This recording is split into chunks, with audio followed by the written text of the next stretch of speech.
नमस्कार जय जगन्नाथ सांग मैंने तो आज टी मो देह असुस्थ थिला तो से महाशय ये तरकारी बनवाईका ये परिवा काटुंट तो ये देखिए से 3टी पोटल 3टी बैगण आउ 3टी आलू नहीं तो 2टा आलू से काटी सारे आउे गोटे आलू बाकी अच्छे काटापीका तो ये देखिए से परिवा को फटाफट काटि नौ तो से केमती कौन तरकारी बनाऊँच प्रोसेस रे तो आज आम देखा तो अखाड़ुआ तरकारी गोटे से बनाऊँच कि खायापी बहुत ही टेस्ट लगे तो आपण मैंने निहाती एमती थे बनातु तो ये देखिपे सब पनीपरिया से एकाथरे काटि नहीं पोटल आलू बैगण को काटि नहीं तो ये किसी से हरड़ डाली नहीं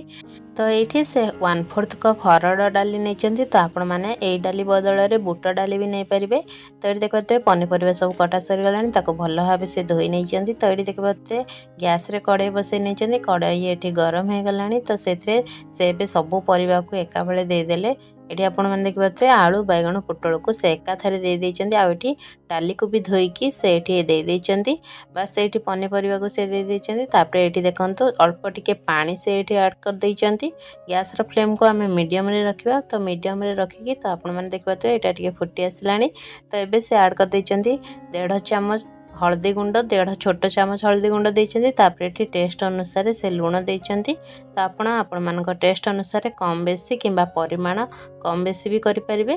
तो ये देखि पारथिबे तो लुण हल्दी देकी तो भल भाबे से टिके खड़िकार एमती मिसई नहीं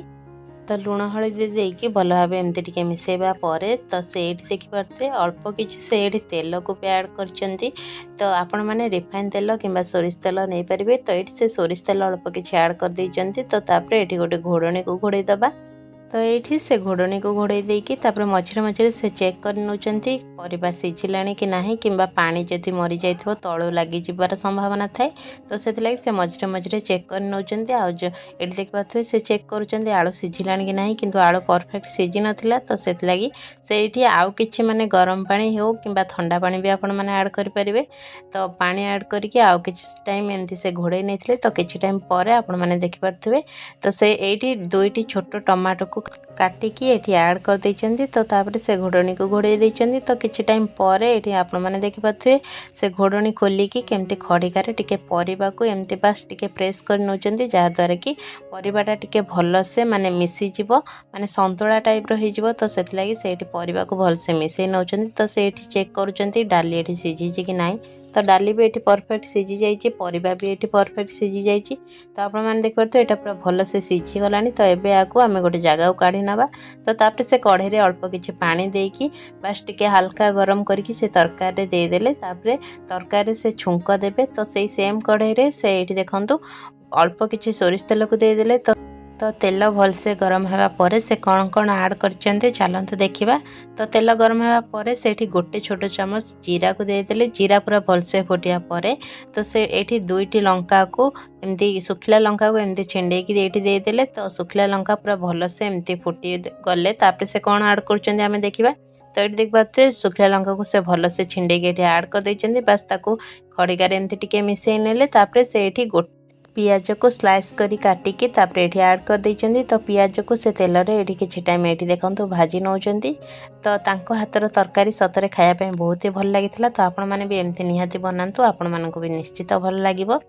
तो ये देखिए तो पियाज को ऐड करिकी ताको किछि समय भाजबा परे एठी अल्प किछि अदा को एमती लंबा साइज रो काटि नैथिले तो अल्प किछि अदा आउ किछि रसुण कोला को भी एमती टिके लंबा साइज रो पतला पतला काटि नैथिले तो ताको ऐड कर देइचंती तो ताको भल से एठी देखंतु मिसई नौचंती तो तापर ए पियाजटा टिके हे गले से एठी देखि पारथिबे से एठी ऐड करचंती अल्प किछि लंका गुंड बस अल्प किछि लंका गुंड यूज करिकी तापर एठी गोटे छोट चामच से एठी ऐड करचंती गरम मसला तो गरम मसला ऑप्शनल अच्छी आपण मैंने चाहिए दे पारे ना आपण मैंने स्किप भी करें तो हल्का गरम मसला देकी ये देख पाते से भल से तेल रे पूरा मिसई नहीं यहाँ ये मसलाटा रेडी हो गला छुंकटा रेडी हो गला तापर से ये तरकारी को दे देइचंती तो तरकारी को देकी से खड़िकार पूरा भल से आउ टिके एमती मिसई नौचंती तो आपण मैंने विजुअल देखि पारुथिबे